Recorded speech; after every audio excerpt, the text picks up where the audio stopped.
Hello everyone. आज मैं फिर एक नया वीडियो लेकर के आई हूँ।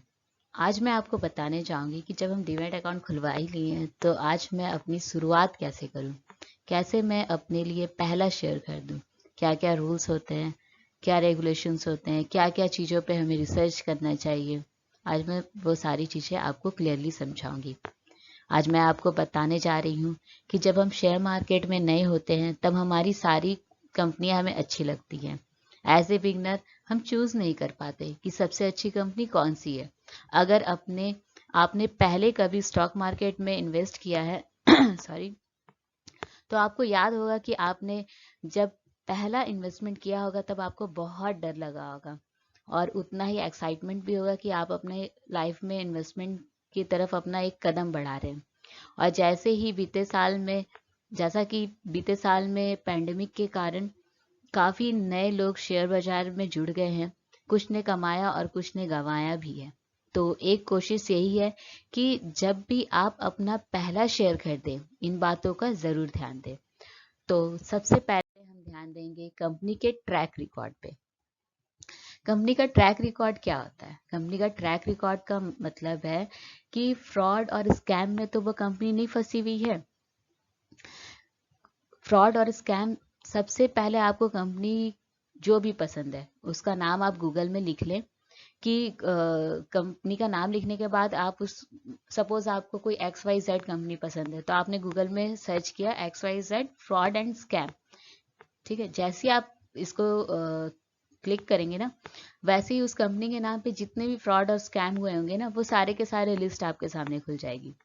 तो सबसे पहले तो ये ज़रूरी है कि आप अच्छी कंपनियों को चूजमेंट करें जिनके जिनका आए दिन नाम आ रहा हो फ्रॉड और स्कैम के लिए। वैसी कंपनियों का चूजमेंट बिल्कुल ना करें। मतलब जिन्हें आरबीआई या सेबी या अदर कोई गवर्नमेंट बॉडीज उन पर केस या शिकंजा कसती रहती है, तो ऐसी कंपनियां से दूर रहना ही अच्छा है। क्योंकि ऐसी कंपनियों में बहुत सारे प्रॉब्लम्स होते हैं, यह आपको कभी भी ग्रोथ नहीं दे सकती है। तो जब भी आप इस पे पैसा लगाएंगे, पैसा या तो फंसने या तो पूरे लॉस होने की चांसेस बढ़ जाती है। दूसरा है प्रॉफिट मेकिंग कंपनी। ऐसी कंपनी जिसका प्रॉफिट कभी आता हो, कभी लॉस आता हो, कभी स्टेबल रहता हो, कभी प्रॉफिट कम आ रहा हो या ज़्यादा आ रहा हो। मतलब प्रॉफिट कभी भी कांस्टेंट नहीं रह रही हो या बढ़ते हुए नहीं रह रही हो, तो मैं तो ऐसी कंपनियों से दूर रहने की सलाह दूंगी। चुने ऐसी कंपनी जो लगातार प्रॉफिट देती हो, इम्प्रूवमेंट हो रहा हो बिजनेस में, ग्रोथ बढ़ रहा हो लगातार।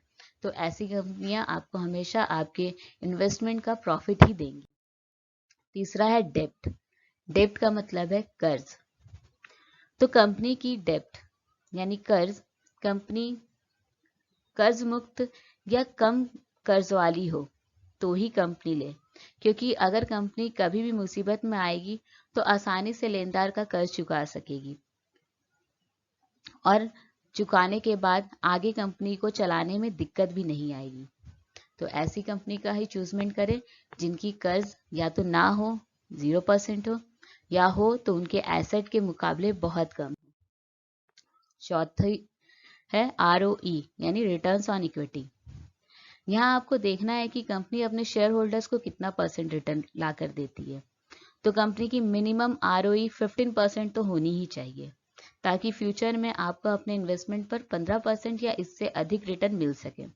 इसका मतलब ये बिल्कुल नहीं है कि आप अपने शेयर्स को जब खरीदेंगे तो आप अपना मिनिमम 15% या उससे ज़्यादा ही लेकर के निकलेंगे।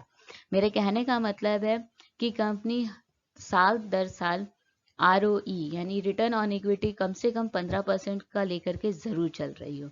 ऐसी कंपनी ही ग्रोथ अच्छा देती है और आपके पैसे लगातार बढ़ते हैं। नेक्स्ट है मैनेजमेंट।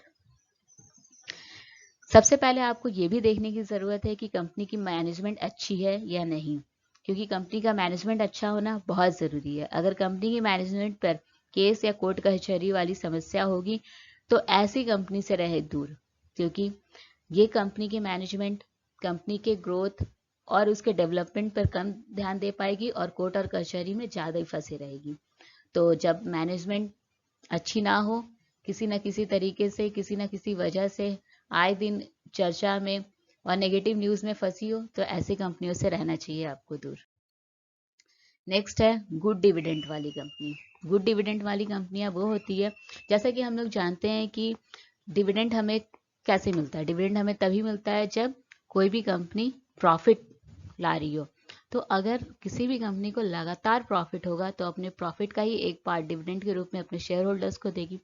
तो अच्छे डिविडेंड वाली कंपनियों का ही चूजमेंट करना चाहिए। इन सारी चीज़ों को देख करके ही आप अपना पहला इन्वेस्टमेंट चालू करें, एंड मैं श्योर हूँ कि आपको ज़रूर प्रॉफिट होगा। Thank you.